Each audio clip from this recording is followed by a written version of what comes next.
I can't think of anything else to do. I've tried and I've failed. I shake my head, distressed. I don't know, Poe. I don't want to give up, that's for sure, but I don't know what to do either. What if this lack of data is a part of your test? I raise an eyebrow at this. What do you mean? I know it's on purpose. Dr. Rosa knows perfectly well I can't do the calculations without it. Can't you find the data online? No, I have all the public domain details about Elia, so I would know where to look for it if that was the case. But we're talking about data that still hasn't made it to the scientific magazines. It hasn't been disclosed. So right now, only Dr. Rose's inner team knows about it. Paul is silent. He seems to hesitate, then speaks. Then it means you need to access the source, Dr. Rose's computer. I rub my temples. I'm too frustrated and tired to follow his thoughts. Perhaps the small amount of sleep I had last night is taking its toll on me. Could you enter his office tonight and look for the data yourself? Enter Dr. Rose's office and search his computer? Poe, are you out of your mind? You asked me that a lot lately, so who knows? Perhaps. My mind starts racing while I stared at Poe's smiling face. He's right. I could sneak inside the labs, they're empty at night, and the key isn't so hard to find. I only have to locate the broom closet of that area. I bet the cleaners keep a master key there, because they have a high shift turnover. What do you say then? We'll do it. He frowns. We? Of course, there's security in the labs, cameras and a guard. I need someone who keeps watch while I search the office. Poe doesn't seem very happy with the idea. Hey, it was your plan. Now you can't step back and leave me on my own. Okay. Oh my god. I hope the punishment for being caught inside the teacher's office isn't exclusion. I've almost finished my mayor. I keep my mouth shut, but in fact I think there are a very high chance of that being exactly the punishment.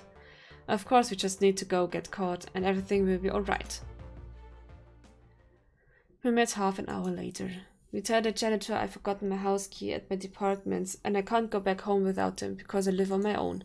He acquiesces and opens the environmental engineering department for us. We found ourselves in a dark corridor with doors along both sides. The janitor reminds us that the main labs, the ones the undergraduate students usually use, will be open. We go past them until we reach the area of the teachers' offices and the smaller, more private labs. Do you know where exactly we are going? We are searching for a broom closet or some kind of utility room. There must be a set of keys there, but I don't know which one of these doors leads to it. So we're trying all the doors without a name on them? Oh there, camera! 2 fixed cameras point at the main angles of the corridor. We walk glued to the walls until we pass them. There's another one at the end of the corridor. Of course, I sighed, annoyed. This is a waste of time. We could just force the office lock. I glare at him. I look around us and inspiration suddenly hits me. Of course! I'm so stupid! Why? I run to the toilet, not bothering to hide myself from the cameras. After all, the janitor knows we are here and it's just a toilet, right? Oh, I should have guessed, of course. There's a built-in closet in one of the walls, barely visible. I've never noticed it before, but it makes sense the broom closet is here. I feel along the crack of the closet. The lock is rather concealed, and there's no knob, but the door is clearly locked. Shit. Paul knocks on the door. The wood doesn't sound very thick. How do you feel about forcing this one? I shrug. Why not? It's just a closet door. They can't expel us for it. It takes a lot of strength and a pocket knife for a lever, but the door's highness finally give up. Paul and I lift it and slide it out of its frame, resting it against the wall. And there it is, among all the cleaning products, a set of keys hanging from a nail. We share a wide grin and take the keys with us. The wood is a bit open now, but it's not broken. I bet if we put the door again on its hinges, nobody will notice tomorrow. I raise my eyebrows in disbelief. Once we hang the door again, the wood of the place we have used for leverage is a bit swollen, but otherwise there's no trace of it being forced. We will take the keys back when you're done. After all, there's only one set of them. With a little luck, nobody has to know about this. Right. We go back to the main corridor and avoid the cameras by going to the office area through the main lab instead. Only one of the keys looks like a master key, since the others are smaller, like the ones for lockers. I take a deep breath before trying it at Dr. Rose's office. There's no backing out now. It works! Shh! Be quiet. We haven't seen any security guards yet, but they can still be around. I bet they're having a nap in front of the camera's feed. I smirk, picturing that in my mind. I close the door behind me and switch the lights on. Watch the door, please. Listen carefully in case if someone comes. Paul gives me a thumbs up and I hurry to sit at the desk. While the computer starts up, the realization of being in Dr. Rose's office hits me. I was here with the same afternoon under completely different circumstances. Dr. Rosa was sitting here. These are his personal belongings. Actually, there's hardly anything personal in his room. No pictures or plans or whatever. I open the drawers, feeling curious. The top one remains locked, but the others contain the usual stationary stuff. I attempted to steal a pen, but I refrain, feeling dumb. Focus. You're here to search for data. As I feel it, a white square appears on the computer screen, blocking all access. Please enter the password. Very polite, yes, but I have no idea what the password might be. I look around the office searching for inspiration. Poe tilts his head and offers me a questioning look, but he says nothing, leaving it to me. Oh god! Oh my god! We have to look around in the room. Oh, okay. That's new. I never done this. Oh, the smaller box is empty, but the one below seems to have something that sounds metallic inside. Keys. When I opened the lid, I found a bunch of key rings with the keys in different sizes and colors. Well, that might have been handy a while ago, but we already have the key for this office, thank you. Okay, so we don't need keys. Please enter the password. I think I look around some more. Okay, we just can search in this two slides. I rummage through the papers in the upper drawer, of course. Most of them are old essays from students. I doubt I'll find any kind of password here, so I give it up and close the drawer after a short while. Yeah, please enter the password. I think I'll look around some more. The next drawer. There's a little pile of books inside the drawer, all of them with written notes and bookmarks peeking out of the edges. This seems promising. Perhaps Dr. Rosa used a sentence or a keyword from one of these books for his password. A quick look tells me all of the books are engineering related, mostly textbooks used in class or as usual references, all about one, a collection of Sherlock Holmes stories. Lol. I love Sherlock Holmes. I remember Dr. Rosa commented once or twice that he's a great fan of Sherlock Holmes and his analytic method. I take the book in my hands and skim through the pages, examining the bookmarks. None of them seem to be written on. I bite my lower lip, frustrated. This book is the only thing that could be a clue, and it turns out I've got only plain text. It would be easier if there was a handwritten note in it, but no. Think, what do I know about Dr. Rosa? He's clever. Okay, everyone knows that. But I would say he thinks that he is the cleverest person in the world. Not exactly humble, this one. So perhaps he would choose Holmes as his password, since Sherlock Holmes was also a genius and had no modesty at all. I'm not sure. I haven't read Sherlock Holmes stories since I was a kid anyway. But I should have solved this quickly. The more time we spend here, the greater the chance of being noticed.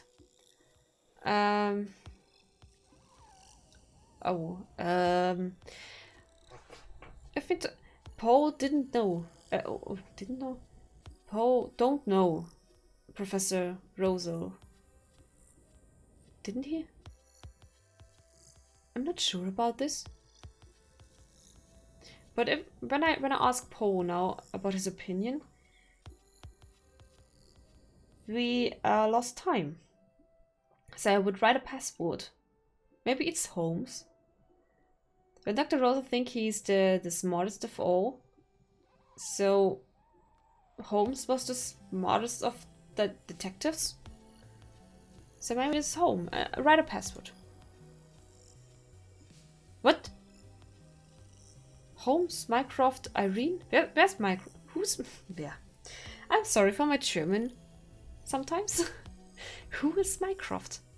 Who is Irene? I go with Holmes. Nothing happens. Just a stupid question appearing again. Oh, fuck you. Mycroft? Fuck. Cheers! I know, time to scramble. We run to the corridor, leaving the office door closed without stopping to lock up. Before we can reach the stair, the security guard appears in front of us, barring our escape. Stop! Right here! right there. We look at each other and pause. We've been caught. We found out Dr. Rose's computer was connected to the security room, so when it got the wrong password more than once, it automatically made the alarm go off. Oh fuck. Crap. We were so close. When I go to Dr. Rose's office the next day with my incomplete task, he honestly wished me good luck in my career before making it clear that our conversation is over. Well, what did I expect? At least we aren't expert from the faculty. The next day received a formal complaint, but that's all. What a relief. Paul would never forgive me for damaging his career, and I wouldn't forgive myself either. It's enough punishment, I think, knowing that I fucked up my own career. Since it's obvious that I would never get another chance like this, not with Dr. Rose, and neither with any other person related to a liar. I've tried and I've failed. That's all. I'm trying to convince myself that working and living my whole life on Earth is not so bad. Although I know I regret my missed chance every night when I would look at my firmament and the stars up there look more and more distant. Oh wow, you have reached N2, got caught at the office. Okay, thank you for watching this Let's Play. No, of course, we are going to another round. Hopefully we didn't get caught this time. So here you can see the credits. We now look at it, so I don't let it... Oh my god, my English is so bad.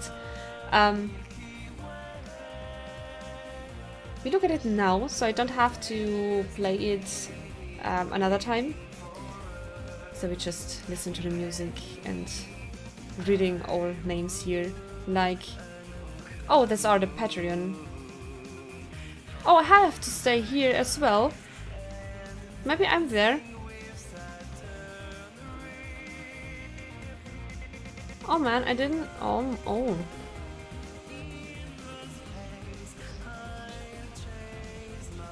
I was screwed when I read myself.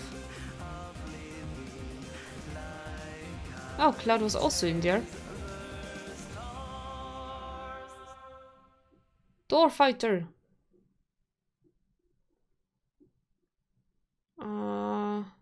Oh, no Chi. Sad. Thanks for playing. Thank you too. Okay, we go with another round. Okay. Can I load something? No. Okay. Wow. Yeah, I'm going to... Sorry. I'm going to skip. Skip. No. Sorry.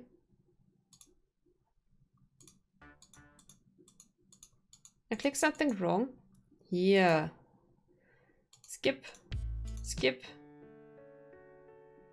So we are going to the gay bar. We skip again. And we don't leave the office. And we skip. No, we don't give up. And we skip. And we are here again to search for a password. Only one of the cupboards seems to be of any interest. When I opened it, a metallic glint greets my eyes. Trophies. In this day and age. I studied the well-arranged cups and medals. They are all from academic contests. Some math quizzes for first-year students and things like that. But I can't see any word that could work as password, so I closed the cupboard after a short inspection. Okay, I'm gonna... Oh, please enter the password. I think I'll look around for some more. Okay, we have to find the Sherlock Holmes book. Nothing else is here. The computer's so cool. Okay, we go with Sherlock Holmes. There's a little pile of books inside the drawer, all of them with written notes and bookmark peeking out. I skip here. Okay, Sherlock Holmes. So now we go with... Yeah, he's clever. I skip. We write a password, and so Irene. The white square disappears and the access to the photos is unlocked. Yes! I started to run my eyes over all the files in the computer. There are a lot of photos and subfolders. As his desk previously informed me, Dr. Roser is a very efficient and tidy person, so of course everything is in its right place. The missing data is easier to locate this way. It doesn't take me more than 3 minutes to find the data and start to copy it onto my memory bracelet. It's done? So fast? I smile proudly at him while turning the computer off again. Of course, what did you expect? I was born to be a secret agent, you know? What does that make me? You're Robin? Don't upgrade me from secret agent to superhero so fast, please. Well, I don't see myself as Q. We open the office door and come face to face into a young man. Crap. Perhaps we should have waited a bit before congratulating ourselves. I've seen him around. I think isn't he a physics student? He's a bit older than me, that's for sure, and we haven't met in any class. And what exactly are you doing in the labs at night? His voice is harsh, and for a moment Poe and I stayed there frozen, not knowing what to do or what to say. Are you thieves? I'm calling security. No? No, please. Look, we have a very logical reason to be here, I swear. He crosses his arms and stares at me as if inviting me to go on and demonstrate that. I lost my keys in Dr. Russell's office this afternoon, and I can't enter my apartment without them. And how did you open the office's door? The janitor gave us the key, see? We're going to give it back to him now. I show him the key set, but he raises his eyebrows in disbelief. It's obvious he's not buying a single word. He was busy and couldn't come with us to the office. The guy doesn't even look at Paul and instead keeps staring at me with an icy face. I bet he's mentally counting up to 10 before he runs towards the alarm button. Okay, I'll tell you the truth. I raise my hands in surrender. Dr. Russell gave me a task, and if I'm able to accomplish it, I'll get a position on his team. Tears! No, it's alright, Paul. The task was impossible to do, because there was some missing data, and we think it was on purpose. The guy's face twitched, but he remains silent. So we've come here to retrieve the data. That's all. I swear we haven't touched anything else in Dr. Russell's office or in the labs. We haven't stolen anything at all. We were going to return the keys right now. The guy clicks his tongue and looks aside. All right. He speaks so quietly that I can't barely hear him. Suddenly, he looks me in the eye again. You're right. The missing data was on purpose. Dr. Russell often does that as part of the test. He wants to see how resourceful and determined you are. Poe smiles with relief. I bet he thought he was going to be expelled, poor guy. So I suppose congratulations are in order. You've passed your test. He says so with the same cold face he was using before, making me feel slightly uneasy. Ignoring the feeling, I grin and pat his shoulder. Thanks, so I bet you won't say a word to the janitor, right? We'll leave the door shut and everything exactly as we found it, don't worry. And I better hurry back home if I want to really finish the task. I close the office with the key and walk back to the toilets to return it with Paul at my heels. Hey, are you sure this is alright? He won't alert the janitor or the security guard?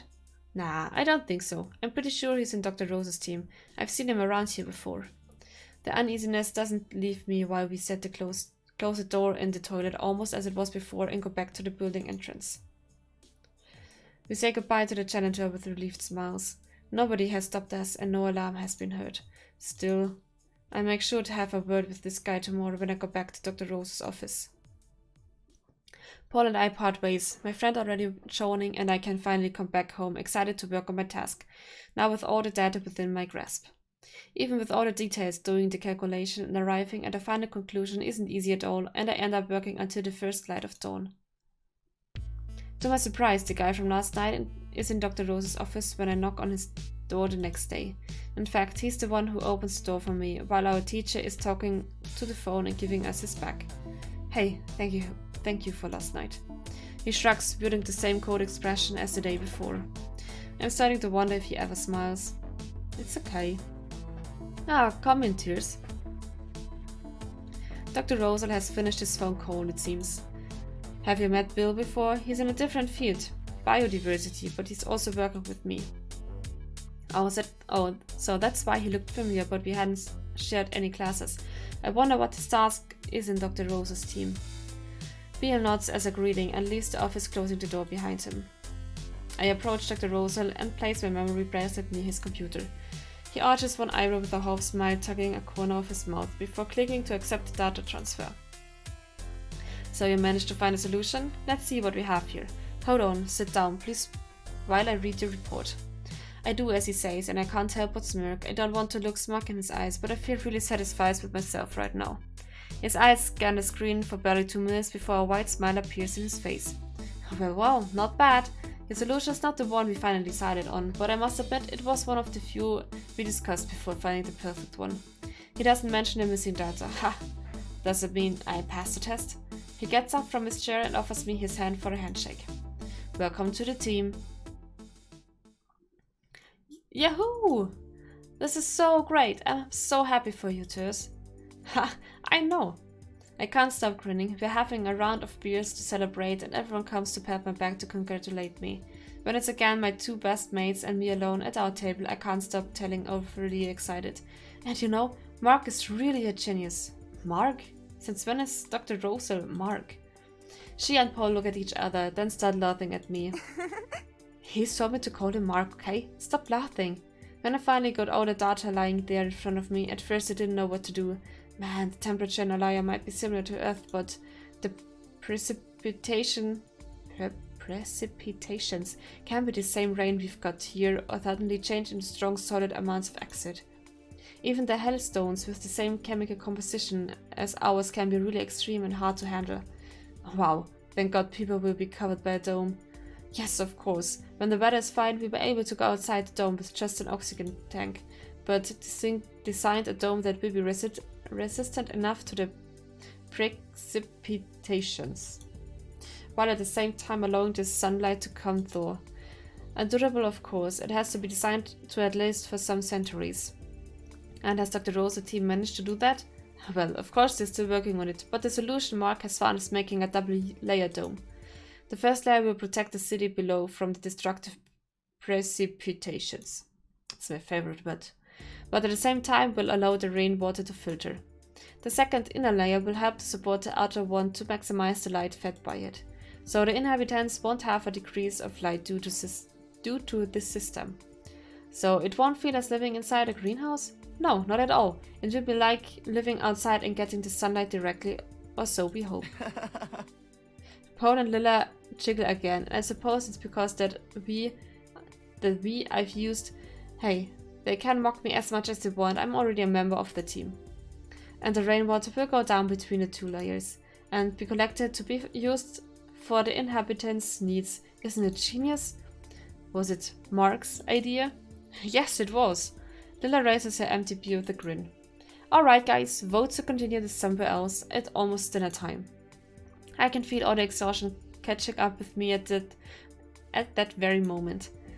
Have some pity, Dil has barely slept these 2 last nights. We can party on the weekend. I want to agree, but I catch myself nodding off. Don't sleep on top of the table, dude. How embarrassing. The next day is a turning point in my college life. Mark introduced me to the rest of the team. Guys, we have a new colleague joining our team. T.S. April comes from my own department, environmental engineering, and at the moment he will work with me on the final calculations of the dome. So I worked elbow to elbow with Mark. The calculation must be done step by step, and every time we finish the step, it's thoroughly tested in the lab before moving on to the next one. Mark was right. It's a time-consuming task, and we must have our goal in mind all the time, or we could get discouraged by how slow everything progresses.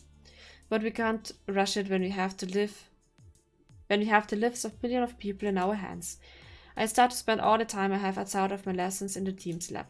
Although we don't have a set timetable, I'm free to come and go whenever I want, and we are even exempted from going to class if we prefer to spend our time working in the lab. Very convenient. So in fact, we all practically live here. I become very familiar with all those faces, that we are acquaintances at most the first day I joined them. Some of them are in my department, I have seen them around, even sharing a class or 2, although they are all my seniors. There's Quim, who is talkative and funny. When he laughs, and he laughs a lot, his sound echoes all over up to the ceiling because of how loud it is. Zoe, on the contrary, is shy and quiet girl. She jiggles when Quim has one of his bursts of laughter, but apart from that, she passes almost unnoticed. Alex and John come from the meteorology department, and they are both physics students. And why can't I see them? Okay. There are a bunch more, Yen and Kai and Ren, and last but not least, Beer, who I already met. Even though I feel warmly welcomed by most of my new colleagues, Beer keeps avoiding speaking to me. Huh? Beale? Oh, don't mind him. He's always like that. Oh, she sounds a little British. He usually prefers working on his own and doesn't interact much with us. By his side, Zoe nods at his words. I suppose it's fine. Not everyone likes to be social anyway. And since we are working on different aspects of the terraforming process, I guess it's alright. He even has his own almost private lab. So, how's everything going with your new team, Tears? I smile at the question. Fine. Everybody is great, really. And they seem to hold me in high regard since I work directly under But... Supervision. I frown There's confused. no but. She rests her chin on her hand and grins in a slightly mischievous way. Oh, great. Paul, who always seems to be able to communicate with her without words, indeed a jiggle looking away. Come on, Tears. We know you better than that. Spill the beans. I roll my eyes and scratch the back of my head uneasily. You're a fucking witch, Leela. But it's true there's something that's bugging me. Just a bit. Something, or better said, someone. Okay, it's someone. Damned Lila. I swear sometimes I wonder if she really is a bitch. There's that guy Paul and I met when we sneaked in Mark's office that night. The PhD guy? PhD, okay. Yes, his name is Pio Ferre. And I don't know. Everybody says he's just very serious and self-centered, but... Do you think you started on the wrong foot with him and now he dislikes you? Yes, exactly that. And I don't know if I should leave it at that or do something. Have you tried talking to him? You know, just chit-chatting? I nod more than once. In fact, at every single time I've ended up really pissed off with the guy and his way of ignoring me. Why don't you try being really nice to him now and then? For example, bringing him a coffee. That's actually a good idea. And simple. How could I go wrong? If he just ignores me again and says he doesn't want a coffee, I drink it myself and forget all about the damned guy. I do my last attempt the next day. After class, I grab the cappuccino at the cafeteria and head to the labs. I search Bill's lab and then in an area located between the main engineering labs and the biology ones. Now that I think of it, I still don't know much about Beale's part of the project and I'm curious about it. Beale is focused on his task and doesn't notice my entering in the lab. The room has a curious octagonal shape with a huge window from which the light of the afternoon peers through and making the gold dust specks dance in the air. A bunch of small iridescent butterflies surround Beale as he works, humming, flying near his head and sometimes resting on his lab coat. Perhaps it's because of the light, but the scene looks somewhat magical to me, as if Beale was some kind of forest wizard with power over bugs. I stared at it in awe for some minutes, until, of course, Beale feels my presence and turns to look at me surprised. I try to remember what I'm doing there at last I grin and raise my hand with his coffee offering. I thought you would like a cappuccino. Now it's his turn to stare at me with a blank face. Coffee. Do you like coffee? He nods very slowly. I almost feel bad. It's obvious that he was 100% concentrated and I've come here to break his focus. Anyway, he takes a cardboard cup I'm offering and sips from it carefully. Thank you.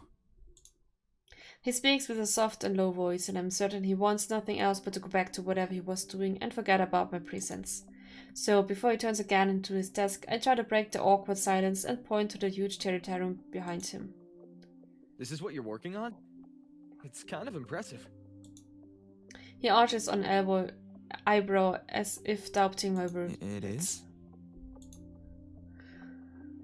Beale turns to look at it, at the pile of ferns, small plants, insects, and lizards, and his gaze turns warmer. I've been working on it for almost a year now, so I can't be objective.